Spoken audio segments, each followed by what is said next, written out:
Hello, and welcome to our series about the gunpowder empires. There are three gunpowder empires: the Ottomans, the Safavids, and the Mughals. These empires are all Islamic empires, and like their name suggests, they will be able to conquer people using gunpowder technology. They will develop rifles and artillery that make it pretty hard to go against them.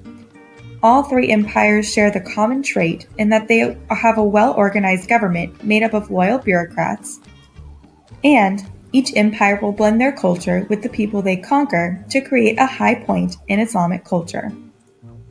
The three empires are divided up here on the map. The Ottoman Empire is in the pink, and as you can see, they will dominate northern Africa and most of what was the Byzantine Empire. The Safavids are in the purple, and they conquered most of the Middle East. And finally, the Mughal Empire is in the yellow, and they will conquer what is present-day India. We are going to start off today talking about the Ottomans. The Ottomans were originally a nomadic group of Turkish people that started out in Central Asia. They will start their rise to power in the 13th century. They start to reach their real height in 1453 when they take down the Byzantine capital of Constantinople. The Ottoman Empire will continue the Byzantine tradition of trade between the East and the West during this time. They also are well known for renaming the old Byzantine capital from Constantinople to Istanbul. The Ottomans are known for conquering Egypt and North Africa, which will reunite most of all of the Muslim world to be under their rule.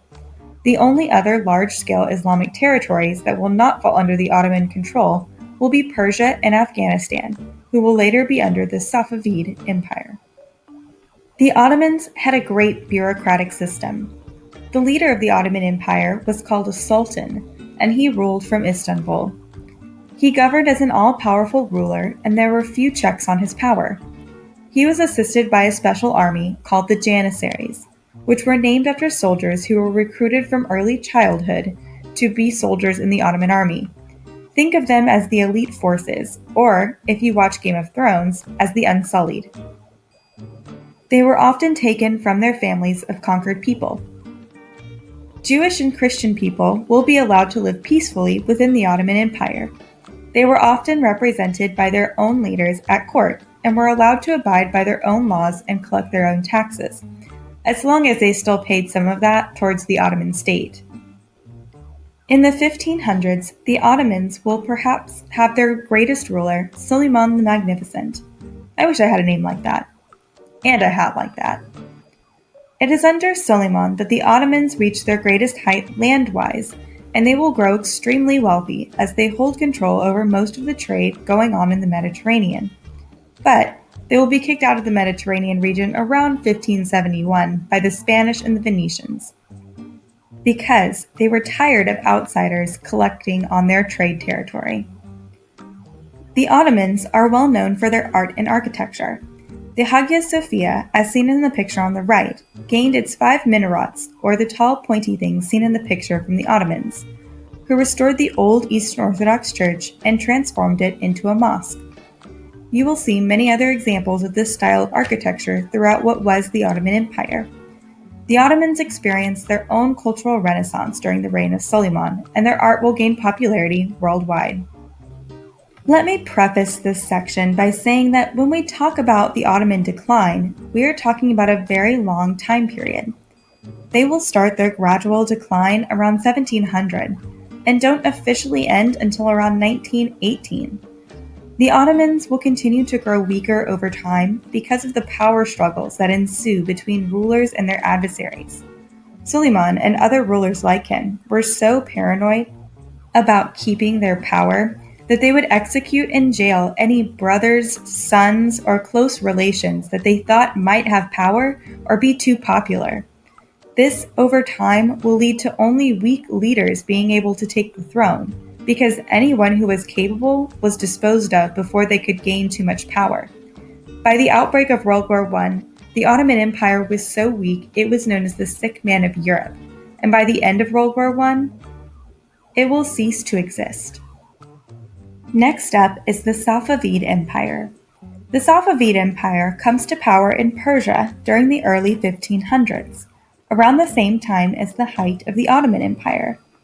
The Safavids were Shiite Muslim and opposed the dominance of the Ottomans, who were Sunni Muslim. The Safavid Empire will extend all the way to the Persian Gulf and then east to the Indus River. Safavid rulers were known as Shahs, and they would use their large standing armies to maintain control of their empire. And yes, that is a portable cannon strapped to a camel. I would like to say that no camels were harmed in this exchange, but I really don't know that that's true.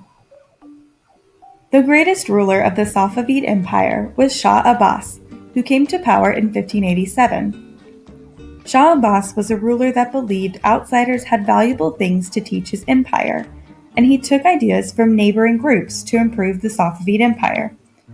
One of the ideas he takes from others will be the Janissaries used by the Ottomans, and he will also use merit-based systems to employ his government workers. Sounds a lot like a Confucian civil service exam to me. And he will introduce religious toleration to this region. He doesn't necessarily do this just out of the goodness of his heart, though. Shah Abbas understood that if he wanted to establish trade patterns with the Christians in the West, he would have to make sure they felt safe and included in his empire. The Safavid courts were well known for their art as well. The Safavids made Persian carpets, as seen in the picture on the left. These carpets were hand-dyed and hand-woven and were very plush and luxurious.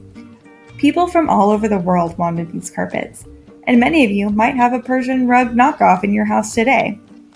The Safavids are also known for their unique painting style. They would paint detailed pictures like the one on the right, but they would be in miniature form, meaning they would be small and highly detailed. Just imagine this work of art on a paper about the size of the white computer paper you might find in my classroom.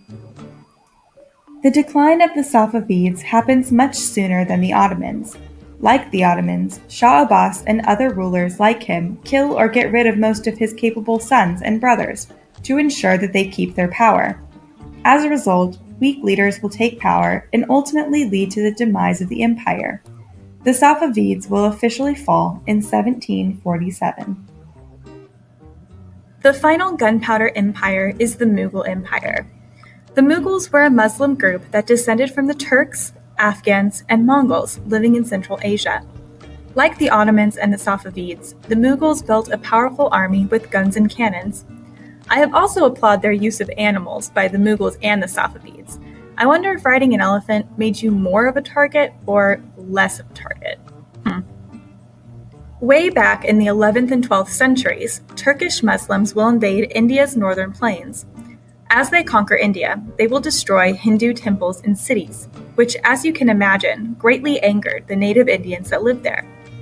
Muslims started to establish independent kingdoms in northern India called sultanates. The most important sultanate was established around 1200 CE at Delhi, and for the next 320 years, sultans of Delhi ruled much of northern and central India. They, like many others, though, were never able to conquer the southernmost tip of India. In 1526, Babur, a descendant of both Tamerlane, the famous conqueror of India, and Genghis Khan, will defeat the Sultan of Delhi. Babur is the person who will officially start the Mughal Empire. The Mughals had great trade partners in the Safavid Empire to the west, which helped make them even more powerful in their region.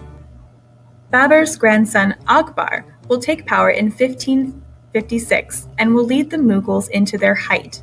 It is under Akbar that the empire is expanded into almost all of India. Akbar's greatest achievement, though, was his cultural blending and religious toleration. Akbar does a lot for the native Indian people. He ends the tax system initiated by previous governments that taxed any non-Muslim living in the empire, which was pretty much most of the people in his empire. He tried to repair some of the relationships between the Muslims and the Hindus, and he allowed non-Muslims to worship freely. He also made sure he married women of different faiths, so he made it clear he valued each faith individually. Akbar appreciated many aspects of these faiths, so much so that he decided to create his own religion, combining them all together. He called this new religion the Divine Faith. The Divine Faith is a great example of syncretism because it blended ideas from Islam, Hinduism, Christianity, and Zoroastrianism. His hope was that the Divine Faith would end conflicts between all of the religions, because now everyone will practice the same faith. Unfortunately for Akbar, people are pretty loyal to their religions, so the Divine Faith never really attracted many converts, and when Akbar died, so did the Divine Faith. The Mughals are also known for their architecture, which blended styles from Hindu and Islamic designs. The greatest example of Mughal architecture is the Taj Mahal, which was built as a tomb and memorial for the wife of Shah Jahan in 1631. So it's interesting to think about one of India's most famous icons is actually not from a native Indian person, it's from a Muslim ruler. The Mughal Empire begins to grow weak around the 1700s as kings spend too much money on palaces and war. I mean, buildings like the Taj Mahal don't come cheap. In addition, a large population of Hindus began to revolt against their local Muslim rulers. The Mughals, even now in Indian history, are seen as these oppressive outsiders who violently ruled over India, even though by the end of their rule, the leaders of the Mughals were much more Indian than their Turkish origins. Anyway, Great Britain will take advantage of this weakness and will conquer India.